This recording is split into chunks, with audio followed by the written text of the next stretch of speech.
Breaking news. Awami লীগের নেতা কর্মীদের জন্য অনেকটা এই মুহূর্তে টান টান উত্তেজনা আছে সরকারও। আগামী 13ই নভেম্বর ঢাকায় কি ঘটতে যাচ্ছে, তবে খুবই চাঞ্চল্যকর তথ্য।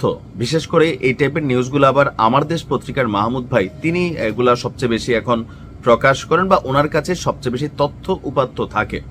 তো তথ্য উপাত্তের জন্য যে শব্দগুলো এখানে আসছে, 1000, 2000, 5000, 10,000 না, প্রায় 1 লক্ষ নেতাকর্মী আগামী 13ই নভেম্বর আওয়ামী লীগের যেই পরিকল্পনা আছে ঢাকাকে লকডাউন করার, মহাসড়ক অচল করার, এই প্রোগ্রামকে বাস্তবায়ন করতে প্রায় 1 লক্ষ নেতাকর্মী মাঠে নামানোর পরিকল্পনা, প্রস্তুতি এবং কি ওই দিন কি কি করবে তা সম্পর্কে একটা বিস্তারিত প্রতিবেদন এসেছে আমার দেশ পত্রিকায়।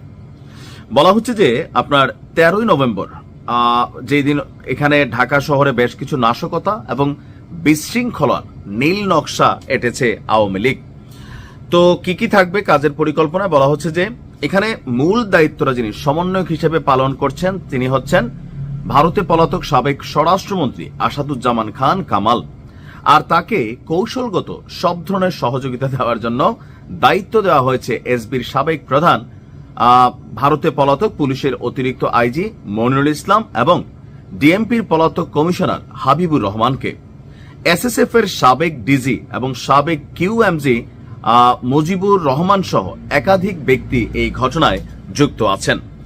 সূত্র বলছে সবার সঙ্গে সমন্বয় করে ঢাকাকে কার্যত অচল করে দেওয়ার জন্য আপনার এখানে ছাত্রলীগের সাবেক সভাপতি লিয়াকত শিকদার, গাজীপুরের সাবেক মেয়র জাহাঙ্গীর আলম, যুবলীগ নেতা ইসমাইল চৌধুরীর সম্রাট মানে ক্যাসিনো সম্রাট, তারা এটা টোটাল আয়োজনে কি বলা হয়েছে ধরেন বাস্তবায়নের জন্য কাজ করে যাচ্ছেন। এই লক্ষ্যে দেশের প্রত্যন্ত অঞ্চল থেকে বাছাইকৃত নেতা কর্মীদেরকে ঢাকায় আনা হবে।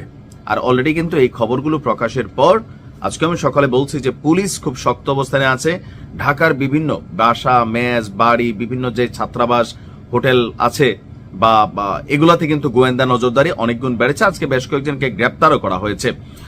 বলা হচ্ছে যে বাংলাদেশ বিরোধী তৎপরতা চালাতে দিল্লিতে একটি অফিসও নিয়েছে আওয়ামী লীগ, আর কলকাতায় অফিস নেওয়ার খবর এতদিন গুঞ্জন ছিল। পরিকল্পনাকারীরা ভারতের সংস্থা গোয়েন্দা সংস্থা রয়ের সাথে যোগাযোগ রেখে এসব পরিকল্পনা বাস্তবায়ন করার কাজ চালাচ্ছে। বলা হচ্ছে যে প্রায় 1 লক্ষ কর্মী আপনার 13ই নভেম্বর মাঠে নামবে। আওয়ামী লীগের এই কর্মকাণ্ডের যে নাম দেওয়া হয়েছে ঢাকা লকডাউন, এবং রাজধানীর অন্তত 5টি স্থানে নানান ঘটনা ঘটতে পারে। আর ইতিমধ্যে এই ঘটনা ঘটার জন্য অনেককে নাকি প্রশিক্ষণ দেওয়া হয়েছে। আর এই প্রশিক্ষণ দেওয়ার ঘটনায় ইতিমধ্যে সেনাবাহিনীর একজন অফিসার তাকে বিচারের মুখোমুখি করেছে সেনাবাহিনী। গোপালগঞ্জেও বেশ কিছু প্রশিক্ষণের তথ্য পেয়েছে, আর এর পরিপ্রেক্ষিতে গোয়েন্দা নজর আইন শৃঙ্খলা বাহিনীর ব্যাপক পরিমাণে বাড়ানো হয়েছে। এখন এই যে ধরেন কি বলা হয় যে রাইট নাও যে সিচুয়েশনটা আছে, বেশ কিছু মহাসড়ক অচল করে দিবে, পরিকল্পনা অনেক বিশাল, কিন্তু আসলে এটা বাস্তবায়ন কতটুকু হবে? এরকম গণমাধ্যমে যখন খবর আসতেছে, স্বাভাবিকভাবে বাংলাদেশের প্রতিটা থানায়, প্রতিটা জেলায় যে আইন শৃঙ্খলা বাহিনী আছে, গোয়েন্দা বাহিনীগুলো আছে, তাদের কাছে কিন্তু বিশেষ নির্দেশনা যাচ্ছে। আপনি দেখবেন আগামী 1 সপ্তাহে, আজকে 7ই নভেম্বর, আর মাঝখানে 6 দিন আছে। এই 6 দিনে সারা বাংলাদেশে দেখবেন মিনিমাম 20 থেকে 30 হাজার আওয়ামী লীগের নেতাকর্মীকে গ্রেপ্তার করা হবে। কেন গ্রেপ্তার করা হবে? কারণ এই যে তথ্যগুলো সামনে আসতেছে, এখন প্রশাসন থেকে যেই একটু ছাত্রলীগ, যুবলীগ, আওয়ামী লীগের বিভিন্ন পদ পদবিতে ছিল অথবা একটু প্রভাব আছে, কর্মী আছে, তাদেরকে কিন্তু গ্রেপ্তার করা হবে যারা দেশে আছে। আমি জানি না যে আওয়ামী লীগের এই ঘটনাটা কতটুকু এখানে সফল হবে, নাম্বার 1। আর এই মুহূর্তে আওয়ামী লীগ মাঠে নামলে এখানে যে আরেকটা পরিস্থিতি হবে, আসলে কি এটা আওয়ামী লীগ বোঝে না? আবার এমনও হইতে পারে 13 নভেম্বর কিছুই না ঘটতে পারে, আবার ওইটা ঘটলে আওয়ামী লীগের নেতাকর্মীরা হতাশ হয়ে যাবে যে দেখো দল তো পোতাই গেছে, করতে গেলে সরকার বড়াই ফেলবে। এখন এই সিচুয়েশনটা নির্বাচনের আগে আমি সকালেও বলছি যে এই সকল কর্মকাণ্ডের মাধ্যমে আওয়ামী লীগের প্রতি মানুষের যে নেগেটিভিটিটা ছিল, আপাতত গেল 12-14 মাস বিভিন্ন কারণে এটা একটু কম ছিল, এটার 10 গুণ বেড়ে যাবে এই মুহূর্তে।